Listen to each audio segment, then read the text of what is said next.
안녕하세요. 축구 전문 기자 한준입니다. 2022 카타르 월드컵도 경우의 수를 피해갈 수 없게 됐습니다. H조 1차전 우루과이와 0대0 무승부, 2차전 가나에 2대3 석패를 당한 한국 대표팀, 포르투갈을 반드시 이겨도 자력으로 16강에 갈 수 없는 어려운 상황 속에 3차전 남겨두고 있습니다. 포르투갈을 잡고 우루과이가 가나를 이겨줘야 하는, 최소한 지지 않아야 하는 상황인데요. 한국 시간으로 12월 3일 토요일 0시 한국과 포르투갈, 우루과이와 가나가 H조 3차전 경기를 동시에 치르게 되거든요.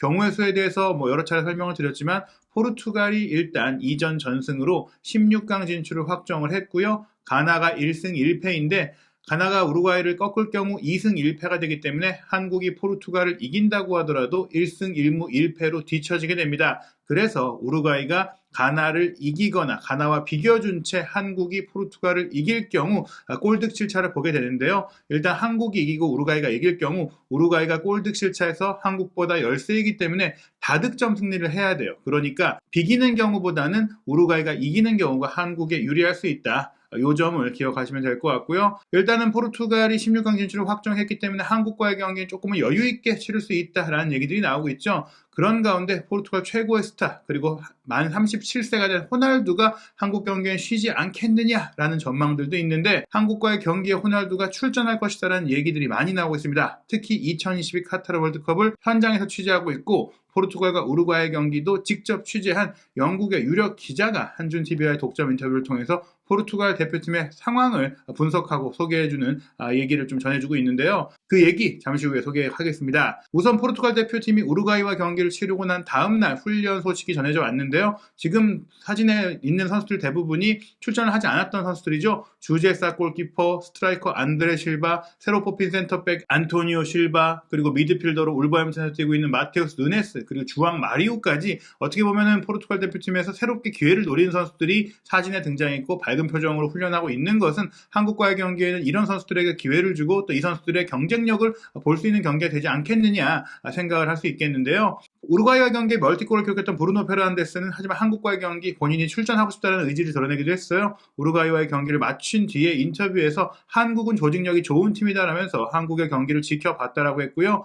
H조 1위를 차지하기 위해서 한국과 경기에 승리가 필요하고 3전 전승으로 조별리그를 마치고 싶다. 모든 경기를 승리하고 싶고 최선을 다하겠다라는 말로 한국과의 경기 뛸 준비가 됐다라고 얘기했습니다. 마찬가지로 페르난도 산토스 포르투갈 대표팀 감독도 아직 우리가 H조 1위를 차지한 것은 아니다라고 말하면서 우리는 계속해서 발전해야 된다. 팀의 조합도 고민해야 되고 또 상대가 우리의 페널티 지역 안까지 침투하지 못하도록 해야 된다는 말로 조직력도 더 다져야 된다. 우리가 높은 성적, 토너먼트 가서 16강 가서도 좋은 플레이를 하려면 여기서 쉬어갈 게 아니라 더 단련해서 주전 선수들의 조합을 찾아야 된다는 말로 만약 로테이션을 가동한다고 해도 주전 선수를 쉬게 하는 게 아니라 더 나은 주전 조합을 맞추기 위한 로테이션은 있을 수 있다. 이렇게 얘기한 거예요. 무엇보다 만약에 포르투갈 입장에서 한국을 상대로 방심했다가 패배를 당하고 가나가 우루과이를 이기는데 또 크게 이길 경우에는 조 1위가 바뀔 수도 있거든요. G조에서 16강 진출을 확정한 브라질 1위가 유력한 상태에서 만약 H조에서 2위로 올라간다면 포르투갈도 브라질을 만나야 되니까 일단 한국을 잡아야 되는데 한국이 지금 1, 2차전에서 보여준 경기라고 생각했을 때는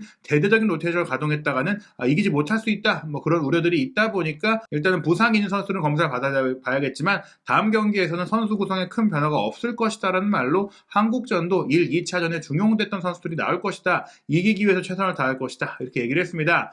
그런 가운데 영국 통신사 PA에서 활약하고 있는 폴 기블린 기자가 포르투갈과 우루과이 경기를 현장에서 취재했고 지금 카타르 현장에서 잉글랜드 대표팀뿐만 아니라 여러 대표팀의 경기를 또 훈련장을 취재하면서 독점적인 내용들 전해주고 있는데요. 포르투갈 대표팀의 경기 끝난 현장에서 호날두가 한국과의 경기 출전할 것이다라는 얘기를 전해왔거든요. 현장에서 본 포르투갈의 전력 그리고 한국 대표팀의 포르투갈전 승리 가능성 어떻게 보고 있는지 폴 기블린 기자와의 인터뷰 내용 들어보시죠. 한국이 포르투갈을 이길 수 있을지에 대해 말씀드리겠습니다. 포르투갈이 지금 막 루사의 스타디움에서 우루과이를 2대0으로 꺾고 16강 진출을 확정했어요. 이 경기는 포르투갈이 경기 대부분의 시간을 통제했습니다. 우루과이의 경기력은 개인적으로는 정말 실망스러웠어요. 포르투갈은 공을 소유했지만 전반전에는 득점할 만한 기회를 거의 만들지 못했습니다. 우루과이 골키퍼가 선방할 장면이 전혀 없었죠. 후반전에 나온 포르투갈의 선제골은 브루노 페르난데스의 파포스트를 노린 크로스로 나왔고요. 두 번째 골은 페널티킥이었죠. 개인적으로는 히메네스와 우루과이의 가혹한 판정이었다고 생각해요. 포르투갈은 16강을 확정했고 한국과 경기에는 핵심 선수들 상당수를 쉬게 할 겁니다. 한국에겐 좋은 면입니다. 선발 주전 선수 상당수를 뺄 것 같아요. 물론 대신 나오는 선수들은 페르난도 산토스 감독의 눈에 들고자 할 겁니다. 전 한국이 충분히 잘해왔다고 생각해요. 지금까지 보여준 속도와 적극성을 유지한다면 기회가 있을 겁니다. 하지만 조심해야죠. 호날두는 한국전에 나올 것 같아요. 모든 프리킥, 코너킥 상황에서 위협적이죠. 한국이 해낼 수 있다고 보지만 쉽지는 않을 겁니다. 한국의 1, 2차전 경기를 굉장히 높게 평가한 폴 기블링 기자입니다. 저희가 이전에 폴 기블링과 인터뷰한 내용에서도 영상에서도 한국 대표팀의 경기력에 대해서 디테일하게 분석한 부분들, 특히 조규성 선수와 이강인 선수를 주목한 부분들을 확인할 수 있었는데요. 호날두 선수가 한국과의 경기에 뛸 것이고 무엇보다 호날두 선수의 이런 고공 공격 능력이 굉장히 위협적일 것이다라는 얘기를 통해서 한국이 호날두를 제어해야 할 것이다 라고 얘기했는데요. 만약 일부 로테이션을 가동한다고 하더라도 호날두만큼은 한국과의 경기에 출전하고 손흥민 선수와 맞대결을 펼칠 것이 매우 유력한데 그 이유 중에 하나가 호날두 선수가 사실상 마지막 월드컵인 이번 대회에서 또 하나의 대기록에 도전하고 있기 때문입니다. 우루과이와의 경기가 호날두 선수의 193회 A매치 경기였고 현재까지 118호 골을 기록 중이에요. 가나와 첫 경기에서 페널티킥으로 득점하면서 본인이 갖고 있던 남자 국가대표 사상 최다골 기록을 또 연장을 했고 지금 전 세계 축구계의 모든 득점 기록을 갈아치우는 행보를 이어가고 있는 호날두 선수인데 아직 넘지 못한 기록이 있어요. 바로 포르투갈 대표 선수로 월드컵 최다골 기록을 세웠던 에우제비오의 기록입니다. 역대 월드컵 6경기 만에 9골을 기록하면서 포르투갈을 4강으로 이끌었던 에우제비오, 그 기록을 이어받는 선수가 호날두 선수인데요. 출전 경기 수가 훨씬 많음에도 불구하고 에우제비오의 득점에 아직 도달하지 못했어요. 지난 우루과이와의 경기가 19번째 월드컵 본선 출전이었는데 득점이 이제 헤더로 이어진 줄 알았지만 브루노의 크로스가 그냥 빨려 들어간 것으로 이제 판정이 나오면서 호날두의 골이 아닌 브루노의 골이 됐거든요. 그래서 호날두는 8골에 멈춰 있습니다. 역대 월드컵 본선 8득점 2도움으로 10개의 공격 포인트를 올리고 있는데 한국과의 경기에 출전하게 된다면 20번째 출전이 되고 9번째 골로 에우제비오의 기록과 타이를 이룰 수 있고 멀티골을 기록한다면 포르투갈 선수로는 처음으로 월드컵 통산 10호골을 달성할 수 있게 되거든요. 16강, 8강으로 갔을 때는 그런 기록들을 노리기가 사실 쉽지 않고 16강에서 탈락한다면 그 기록을 세울 수 있는 기회가 또 빨리 사라질 수 있기 때문에 한국과의 경기는 호날두가 이 기록을 위해서라도 출전할 것이다. 무엇보다 소속팀이었던 맨유에서 거의 경기를 뛰지 못하던 상태에서 체력도 남아있고 또 현재는 맨유와 계약이 해지되면서 무소속 상태에서 또 이 대회가 끝나면 새로운 팀을 찾아야 되는 호날두이기 때문에 그 어느 때보다도 매 경기 의욕적으로 뛰고 있고 열심히 뛰고 있거든요. 우루과이와의 경기 후반전 중반에 호날두가 교체됐던 이유는 체력 안배를 위해서인데 당장 16강전이 있는 게 아니라 한국과의 3차전도 출전할 수 있기 때문에 또 산토스 감독도 호날두 선수를 3차전에 뛰게 할 생각이기 때문에 교체했다. 그러니까 한국과의 경기는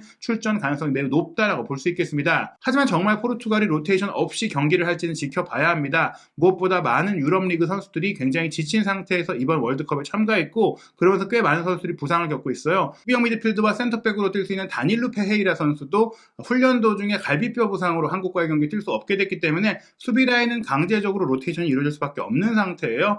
그런 가운데 공격진 같은 경우에는 사실 체력 문제도 문제지만 새로운 조합이 필요하다라는 얘기들도 나오고 있어요. 지난 경기까지 주앙 펠릭스와 호날두가 투톱으로 경기를 했는데 주앙 펠릭스 선수의 경기력이 조금 불안정하다. 토너먼트에 갔을 때는 힘도 부족할 수 있고 상대의 밀집 수비를 견뎌낼 수 있고 뚫어낼 수 있을지에 대한 의구심이 있고 교체로 들어왔던 하파엘 레앙조차도 가나와의 경기 득점을 하긴 했지만 경기력이 좀 부진하다는 얘기들이 나오고 있거든요. 그렇다면 호날두 선수와 어떤 선수의 합이 좋을 것인가를 고민했을 때 또 다른 9번형 공격수인 안드레 실바가 들어와서 호날두와 짝을 이뤄볼 수 있다. 안드레 실바가 들어온다고 하더라도 이 선수 역시 분데스리가 무대에서 꾸준히 본인의 능력을 보여왔기 때문에 만만히 볼 수는 없지만 로테이션이 가동될 가능성은 충분히 있다라고 보는 거예요. 호날두는 뛴다고 하더라도 공격 파트너는 바뀔 수 있다. 그리고 안드레 실바가 올 경우에는 힘이 아주 좋은 레앙이라든지 또 기술이 좋은 펠릭스보다는 조금 이제 김민재 선수가 상대하기는 괜찮지 않을까 저는 개인적으로 생각을 해보거든요. 어찌됐거나 변화가 있을 수 있고 브루노 페르난데스가 이제 저는 빠질 수 있다고 생각해요. 이 선수 같은 경우에는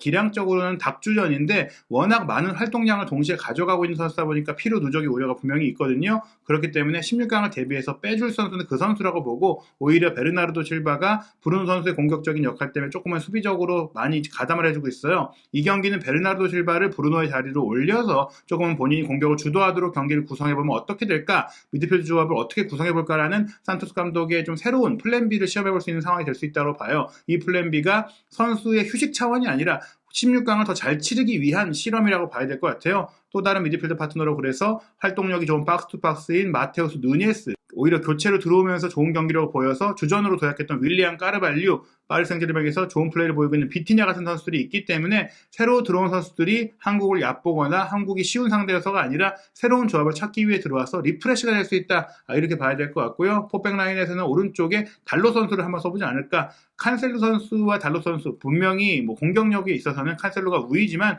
균형에 있어서는 달로도 만만치 않기 때문에 이런 조합들이 나온다고 해서 우리가 결코 만만히 볼 수는 없습니다. 다만 센터백 조합에서는 안토니오 실바라는 어린 센터백을 이번 경기는 좀 테스트 해봐야 되기 때문에 이 선수가 들어왔을 때 배후에서의 조금 안정감이 떨어질 수 있는 부분들 우리가 공략할 수 있다고 볼 수 있겠고요. 제 개인적인 생각으로 한국 역시 조금의 변화를 줄 거라고 생각을 하는데, 조규성 선수가 이제 가나와의 경기 멀티골을 넣으면서 9번 공격수를 굉장히 잘해줬고, 황의조 선수는 교체 투에서 들어왔지만 여전히 조금 이제 임팩트를 보이지 못했잖아요.